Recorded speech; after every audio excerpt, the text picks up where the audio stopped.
accepted.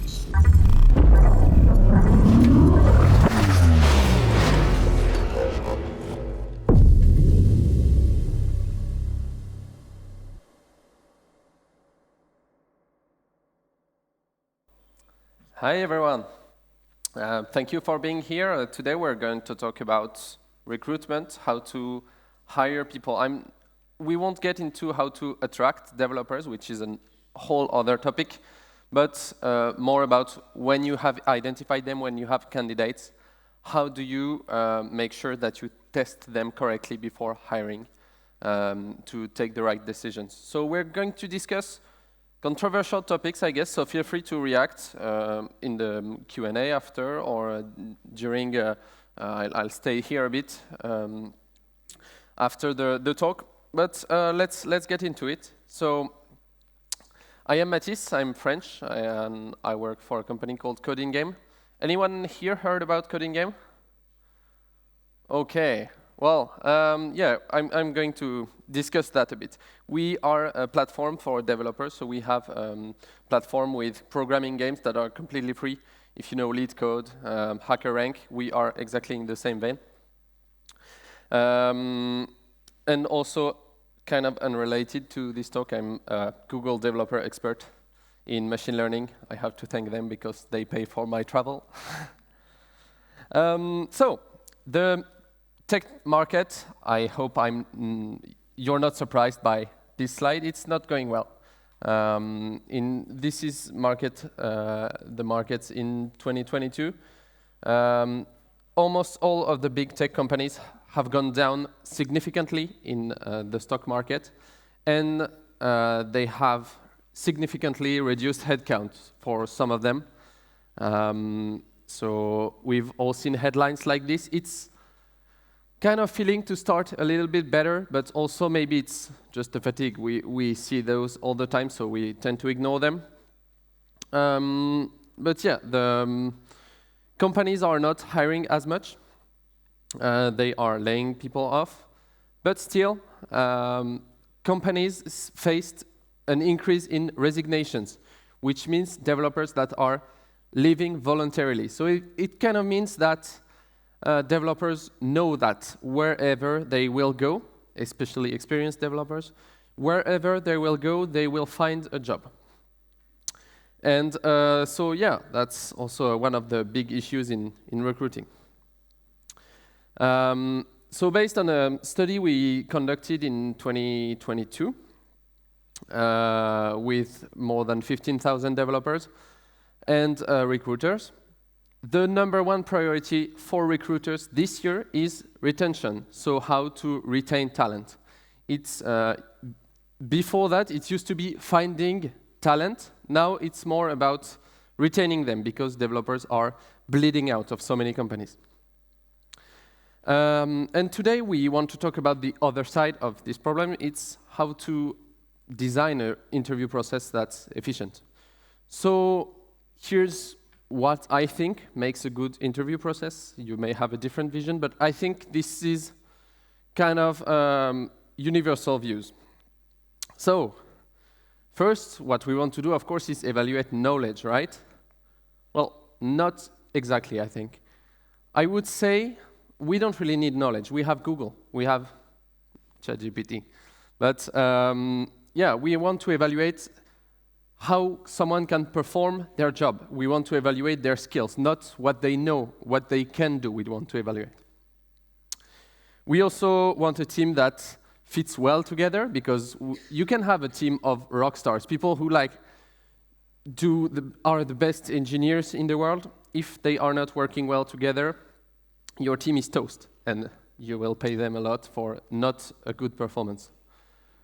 Also for interviewing and for the job in general, of course, we want to give them a good experience, because this, the interview process is the window to the world for your company to most developers. Because, well, if they have a bad experience, they are more likely to refuse the job, because it kind of predicts what is expected after the interviews when they work for you. Also, it's a good marketing thing to have a great interview process.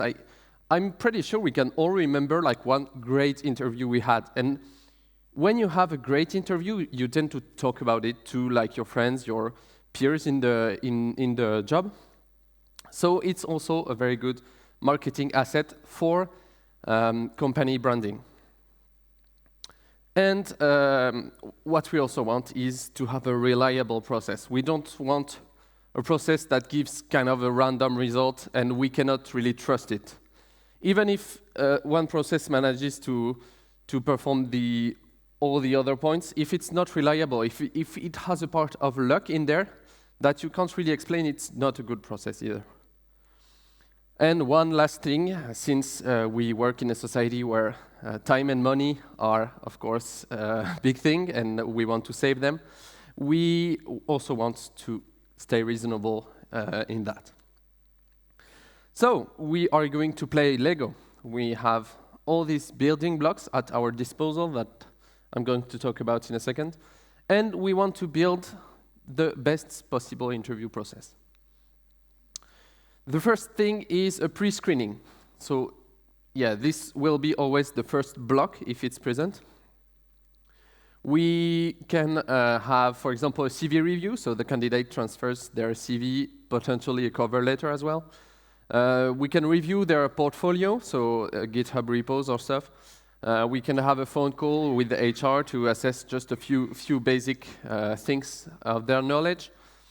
Usually this part is performed by HR, or in bigger companies it's even a branch called TA, talent acquisition. This can also be automated in some way with tools called ATS, so applicant tracking systems, which are basically which is a platform that manages your candidates, the applications, the process, and everything. The second brick we have is tech screening. So what I mean by this is either, for example, a take-home project. So you give your candidate a GitHub repo or a zip file or an API or whatever, and they have to implement whatever feature, whatever service that performs the assignments, and they send it back to you. Usually you have to review that or do an automatic review.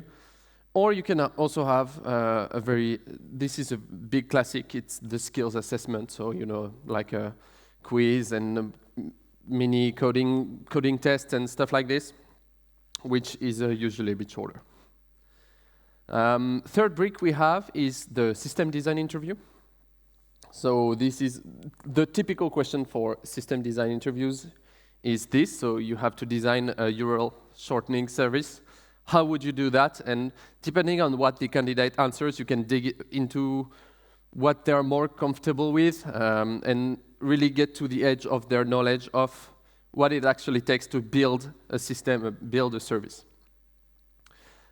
These are usually more advanced in terms of level, so maybe more senior people wouldn't really make sense to ask these kind of, to base your whole score on that for an intern, for example. But it's very useful to assess real-world experience, so this person has actually done what they pretend they have. It's also a strong indicator of potential. So a junior candidate who has really good insights and maybe not the theoretical knowledge, but good intuitions, this is usually a good detector for that. Even before you hire them, you can assess a bit how they will progress. Third brick out of 6 would be a live coding interview. So you have either you ask them to share their screen or you have an online IDE so that you can perform a pair programming exercise together.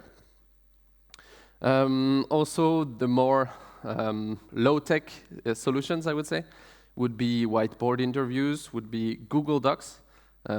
Google interviews in remote are usually performed using Google Docs. This usually how this goes is you have a video call with a senior developer in the company. So it's usually like, let's say, 30 minutes to an hour.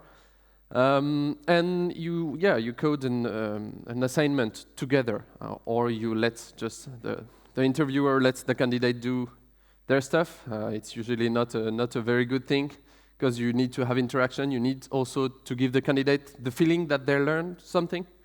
But it's a very good indicator of tech skills because this is actually the only kind of interview where you see the candidate in a real-world setting of coding. And it's usually, in most companies, it's the core of the interview process. Then, yes, I mentioned this earlier, but culture fit is very important, and you have interviews made for this. So it's either a behavioral interview, that's something that goes on in large tech companies. You can also have just a coffee chat or a casual chat call with a dev or a CTO in the company, which has two uses. It's either, it's both to assess how they can interact with you, what they're interested in, but also to give them answers to any questions that they may ask more informally. And one of my interviews I took when I was a student was a lunch break as well. They told me it was kind of evaluated. The person I was having lunch with would be giving feedback, even though it would be not like the strongest weight feedback. But this is also one kind of informal interview that lets you also evaluate the culture fitness. And one last break would be the trial period. So I'm not sure how this works in Poland, but in France we have something called the trial period. Basically, you can't fire anyone if you have hired them for more than 6 months. So the first 6 months, it's easier to just let go of someone if you realize they're not a good fit for the company. And so, yeah, this could be kind of part of the interview process.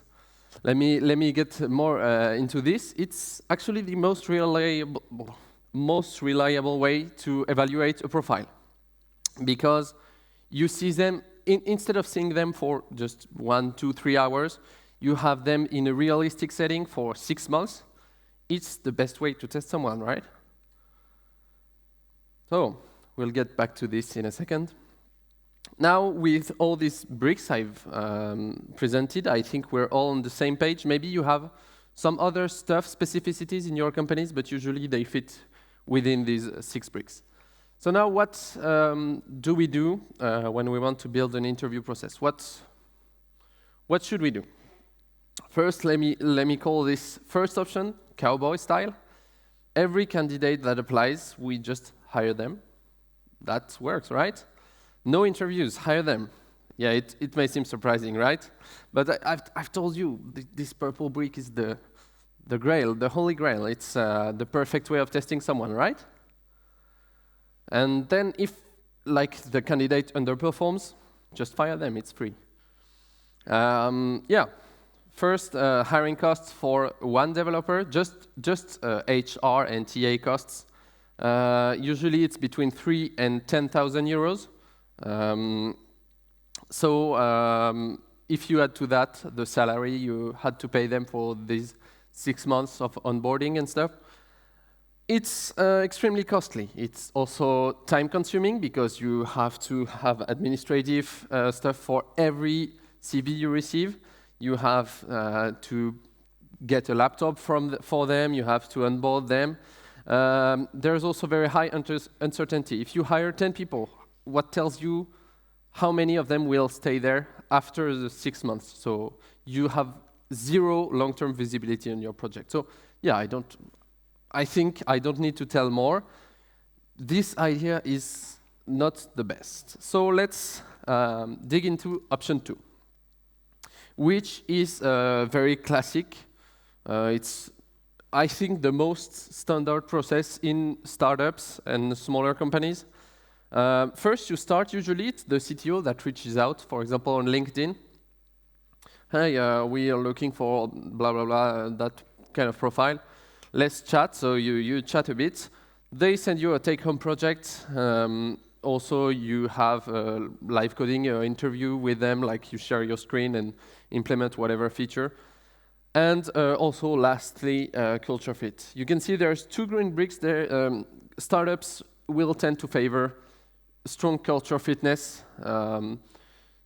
yes, skills are also a good thing, but the most highly skilled people will usually not get into startups with the salary they propose.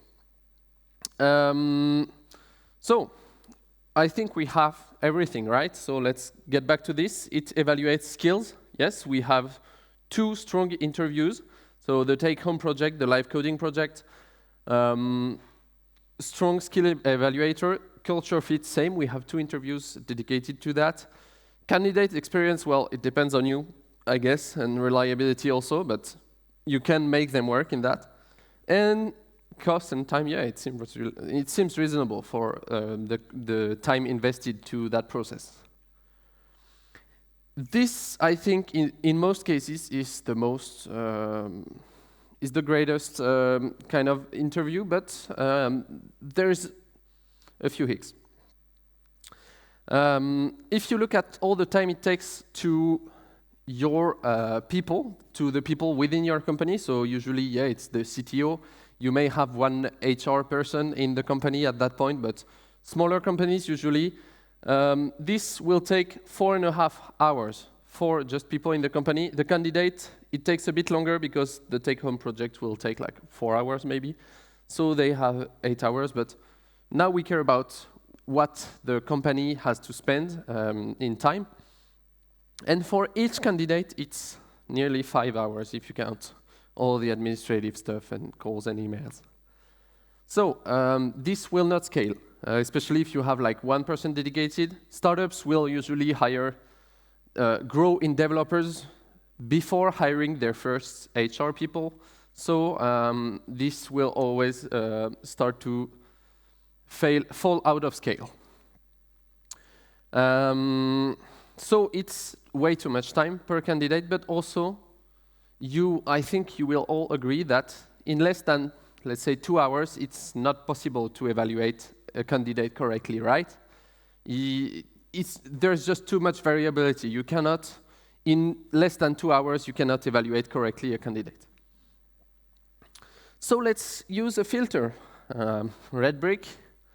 The CV filter, or whatever, we take the CV, and before meeting them in an interview, we take a look at their CV first, because even if you are outreaching to candidates, you may not look at their profiles immediately and evaluate their fit. So you will have this filter put in place. It removes, say, 4 out of 5 candidates, or 3 out of 5 maybe. Rest of the interview process is exactly the same, but what we end up having is,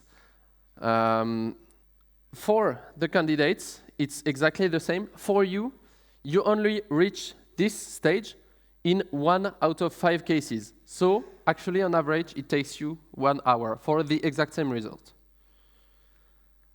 But another thing is that studies with recruiters have shown that a typical CV review takes them about a minute. It varies depending on who you ask. Some will say like, yeah, in 5 seconds I know. Some will say, yeah, we spend 10 minutes reading each CV. They are liars. We have, on average, it takes between 1 and 2 minutes, let's say. So I want to play a game. I will show you a CV. I made up the CV, okay? I'll show you just like the central part. So let's take maybe 30 seconds. We have a project that involves the following technologies, so Flutter, Java, Elasticsearch. Let's say you are a recruiter or a technical recruiter or anyone wanting to recruit that kind of profile, and you get this CV in your inbox.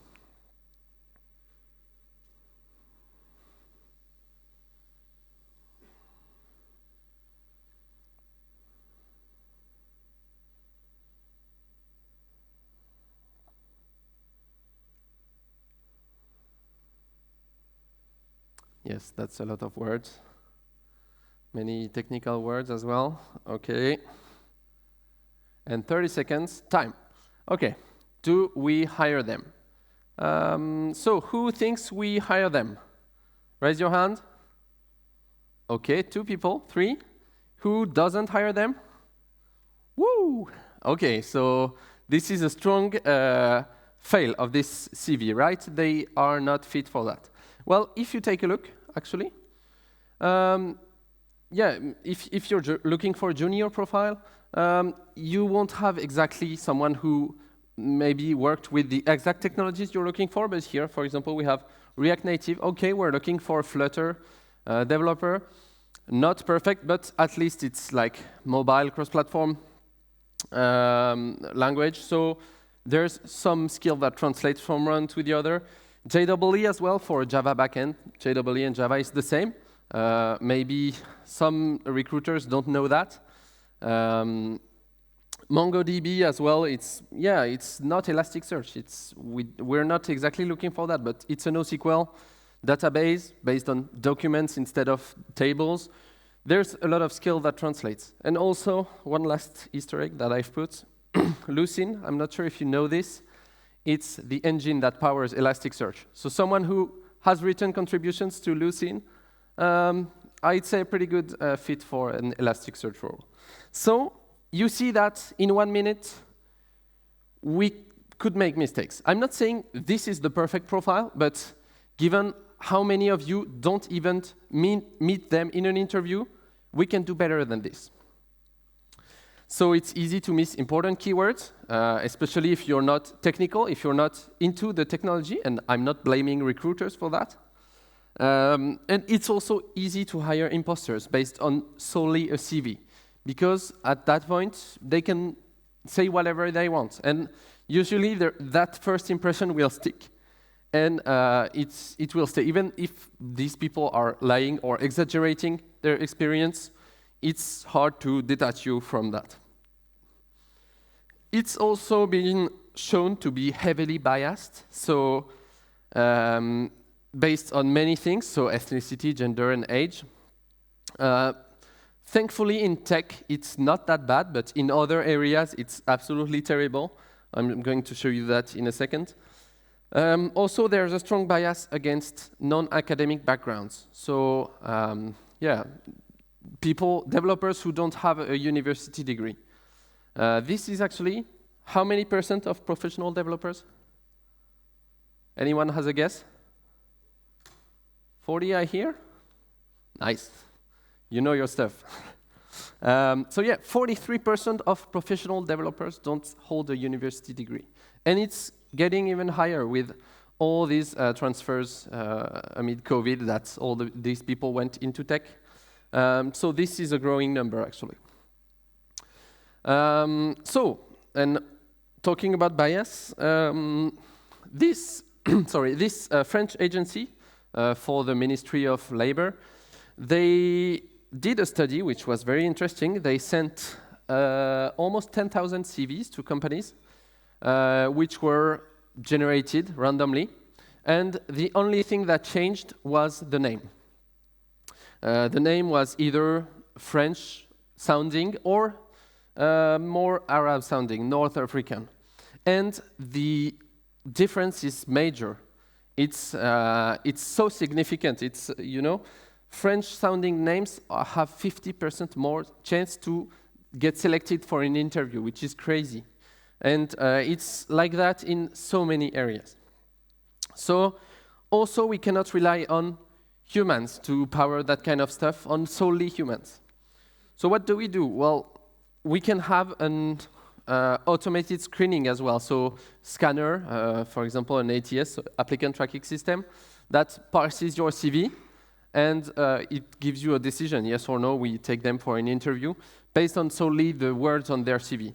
Well, if your ATS is not set up very well, and this is the case for most companies, you will miss also keyboards. So that CV I've shown you earlier, it will give it like a 0% score because no keywords are matching.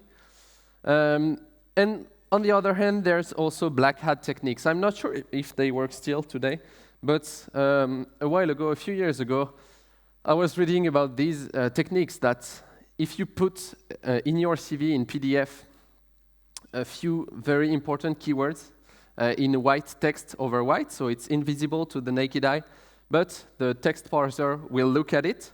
It will actually give you a very high score on whatever you're looking for, because you put hidden keywords in your CV, and the system will pick up on that.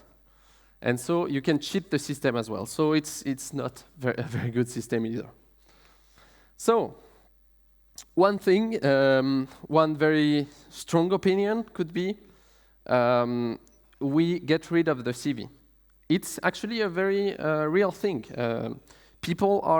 Companies are actually looking into completely getting rid of the CV in their process.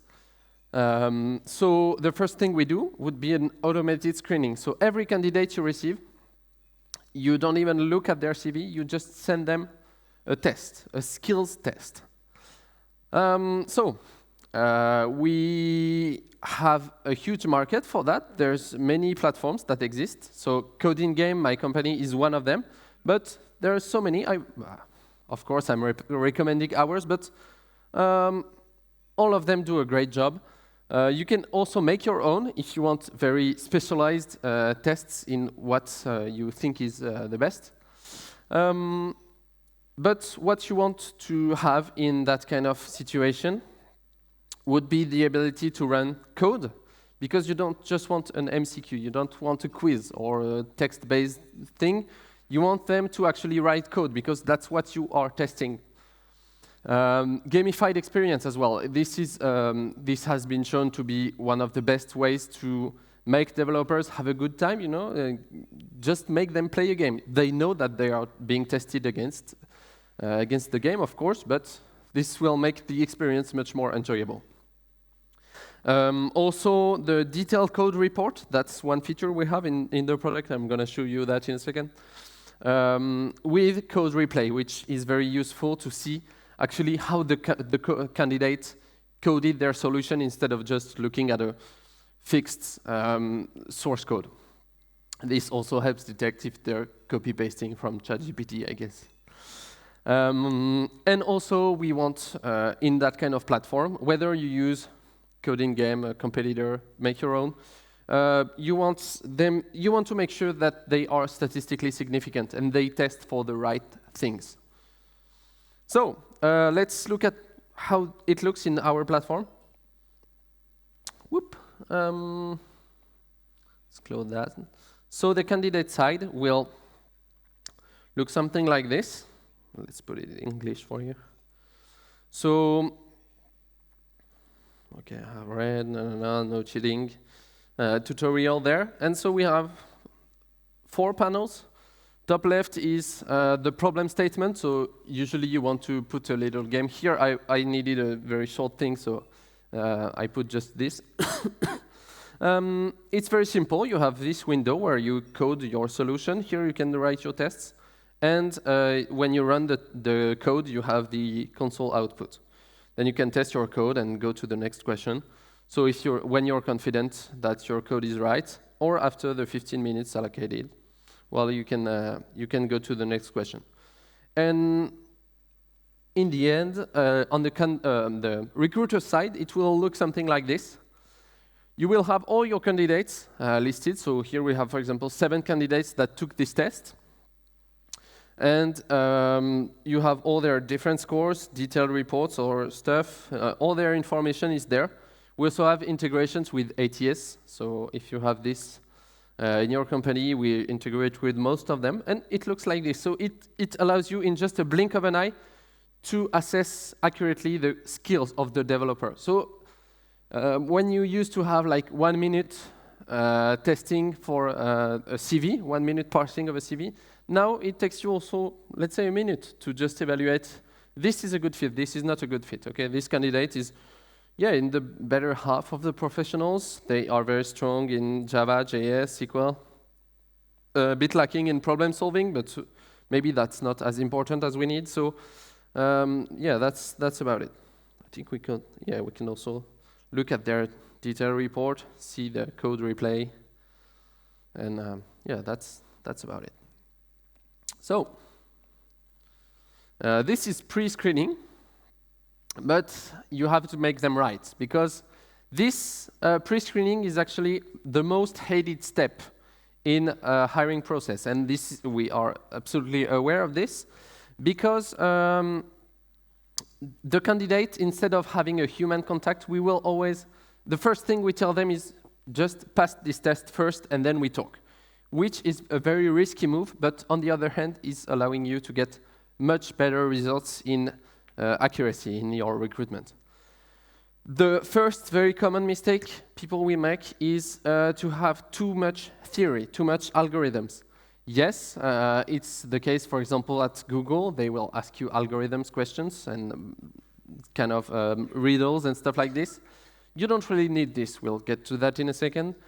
And the theory will actually be not significant for what you're looking for, except if what you're looking for is college fresh graduates. Because, yeah, if you are a fresh graduate out of college, you still have the theory that's all in your mind. But as you get more senior, you just kind of forget the exact theory, but you know how to find it. You know how to find the information, which is also a strong skill, much better than just knowing the theory. And also, this will eliminate people from non-academic backgrounds. And most of the time in the job, they will not have algorithms anyway, like very advanced stuff. So this is basically useless. What we need to test is the simplest stuff, 2 for loops in each other and if in there. And yeah, that's about what you need to test. You need to verify they have the bare minimum required to meet you, to get further, and to be sure that they're not, they don't have too low of a level. Yeah, boring exercises as well. It's very easy to make so that, yeah, you tell them you have this list of numbers and you want to process them in this way and do this, but you can make a scenario, you can make like them play a little game. I didn't show that, but we also have like your code actually pilots a small video game. And this is very interesting. This is also entertaining for them. Too long of a test, especially for a pre-screening. Half an hour is good. 45 minutes, I think we're in the sweet spot. More than an hour is very risky because most of the time you're only gonna get the candidates that are kind of desperate or they really want the job, but you are missing out on so many people that don't want to waste an hour before talking to you. Also, testing seniors, it's usually a mistake. Seniors, since I told you we want to test that they can make 2 for loops and if condition or whatever, this is kind of disrespecting your candidate if you are asking them to do that. So usually you will try to skip that if you have no doubts, no reasonable doubt that they could be like kind of exaggerating on their CV a bit. So now that we figured the first break, what do we do for live coding? Many companies inspired by Google, I think. I'm not sure they were the inventors, but they sure were the ones who popularized the concept of whiteboard interviews. So yeah, this is all in the image. You have a problem that's written on a whiteboard or a Google Doc if you are in a remote setting. But the thing is, you cannot run your code. You will have to work it out by speaking, writing code. So this candidate is writing Python on the right. You cannot run your code. It will show that you know your language, you know how to code, without having the help of an editor or anything.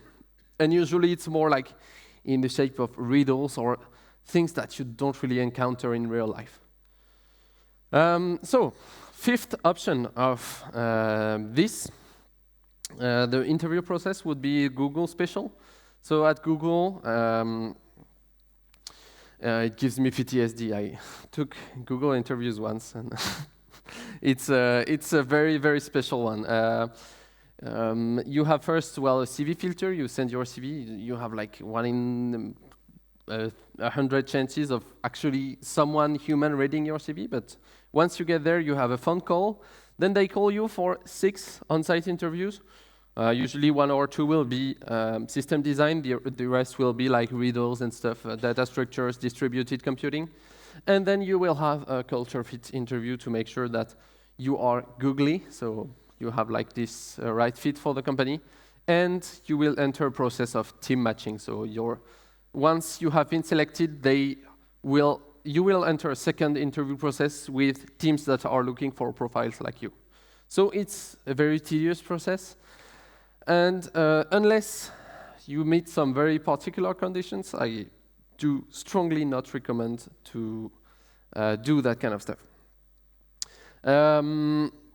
It comes from the fact that Google, a while ago, when they were getting a bit bigger in the early 2000s, they figured, yeah, puzzle-solving skills, they are a strong proxy for technical skills, for engineering excellence. So a proxy is an indicator. It's a skill that indicates indirectly the performance of a software engineer. And yes, if you have someone who's very good at puzzle solving, they usually will be a pretty good engineer. And so this is a strong correlation that you can test fast instead of having to spend like 6 months studying the developer, actually writing code, writing PRs, reviewing stuff. So this is the way they decided to go. And since everybody knows Google has the best engineers in the world, yeah, let's do the same as them. But it's actually a bad idea. It works if, like Google, you have like more than 3 million candidates a year. You have entry-level salaries that exceed, I think, maybe all of us. Not together, of course, but yeah, that works if you have to select like the top 0.2%, because I think that's the selection rate at Google. Otherwise, if you're not looking for that, well, maybe for your testing, you can settle for this. You know, it's good to have a few like top 1% engineers, but we can't all have them. So it's okay to settle for a good team, and that's the sweet spot we are looking to find. Is not hire people in the red of this spectrum, but everything else would be in for the rest of the interviews. For live interviews as well, we recommend to use a simple but realistic problem. So you want to put this candidate in a setting that they will feel comfortable in, and that will, as closely as possible, resemble what they are going to do in their day-to-day work at your company. So, for example, you take one of our clients does this. It's really good. They have an open source project that they download. They make you clone an older version of it, which has a bug. They show you the bug, and then they tell you, fix that bug. And so there's a lot of debugging involved, understanding why technically this happens, so it's a front-end library, and then going into finding where this comes from in the code and fixing that. So it's a very interesting thing, and we'll all agree that this will all be much more common in your day-to-day life at any company than inverting a binary tree. Also, one great kind of interviews that one of my colleagues is doing for candidates that apply with us is code a real feature from our product. So we are going to tell them, we have this feature called code replay. So when a candidate, I've shown you that just earlier, we have a candidate that codes. So we have code events. Either it's an addition, deletion of characters. We have copy paste and stuff. So we have a JSON of these events.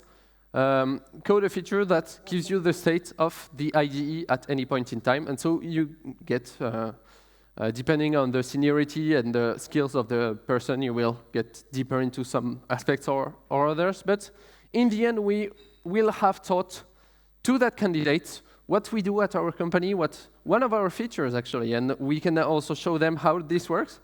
And it's even funnier because we can show them it's the product they work on. They are taking the interview on a product they are kind of coding a mock feature for, so it's very interesting.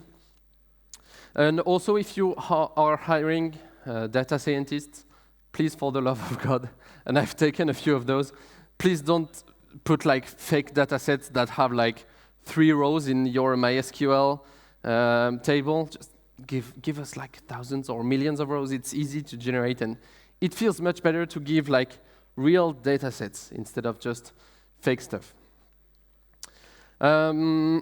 Also, for pair programming, we have kind of two options. Either you use a platform dedicated to that, or you ask the candidates to start their own IDE and share their screen. This would be nice because the candidate has their own environment that they are comfortable with. They have all their key bindings and stuff, so this is nice, but actually it will, if you have like a code base to provide them, if you have like screen sharing complexities, it will take a long time, and if you lose like 5-10 minutes at the beginning of the interview, that's that time less that you have to actually test their skills. And there's also privacy concerns, so many candidates will actually refuse to share their screen because it's like you are entering their own home. You wouldn't ask them to like do an interview face-to-face at their home, and some people feel like that this is the case when you ask them to share their screen. So online IDEs like CoderPad would be also a good thing to have in an interview process. Let me show you. So CoderPad is a product that we also create. It's basically you have Visual Studio Code on the left with as many languages as you need, actually. And it's shared. So it's shared between your candidate and the interviewer. And yeah, we have a lot of features like a equivalent of Postman, and the interviewer can take private notes as well. So it's pretty useful and loved by our customers. So to conclude, I would say we have kind of converged to something. It's absolutely not the perfect interview process, but I think it's a pretty good standard to get started with, to get started from.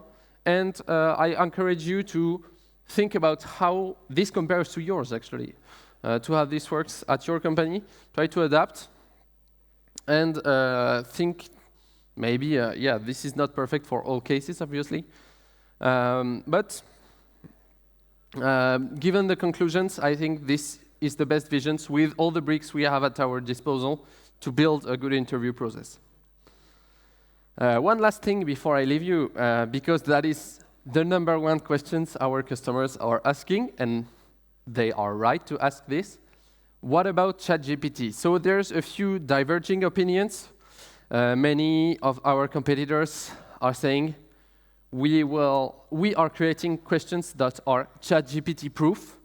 ChatGPT cannot solve them, and yeah, that's logical. But actually, when you think about it, it would be the same as like getting rid of Google during a coding interview. That doesn't really make sense. If your candidate needs an info, make sure that they are in a realistic setting.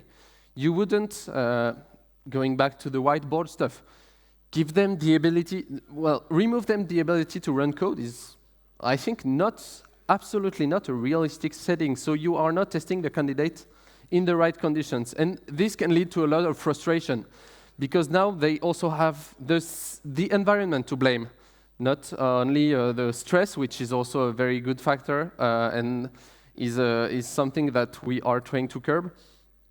All this stuff, we think that ChatGPT is actually a tool that will enable most developers in their work. And so if they want to use ChatGPT in their interviews, it's fine. That's just one more tool. And if your interview can be solved entirely with ChatGPT, which in most companies currently the case, is that you are not asking the right questions, because either you are not testing in a realistic setup of what this software engineer is going to have to do in their day-to-day job, or if their day-to-day job can be solved with ChatGPT, you don't need to hire an engineer, you just need to get a subscription for $20 a month.